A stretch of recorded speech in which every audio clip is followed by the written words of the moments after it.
Saudara, pasukan pertahanan sipil Lebanon memeriksa puing-puing di lokasi serangan udara Israel terhadap sebuah pos militer Lebanon yang menewaskan 3 tentara sehari sebelumnya. Serangan itu merusak pos militer di kota Sarafan dekat kota pesisir Saida. Kementerian Kesehatan Lebanon mengonfirmasi kematian itu dalam sebuah pernyataan dan mengatakan 8 orang lainnya terluka dalam serangan hari Selasa yang terjadi tanpa peringatan. Hari Rabu, seorang tentara Lebanon lainnya juga dilaporkan tewas akibat serangan udara Israel yang menghantam kendaraan di Jalan Burj al-Muluk di Lebanon Selatan. Belum ada pernyataan langsung dari militer Israel mengenai serangan ini.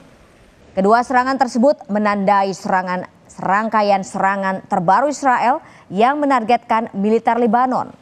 Secara keseluruhan, lebih dari 3.500 orang tewas akibat tembakan Israel di Lebanon sejak 8 Oktober 2023.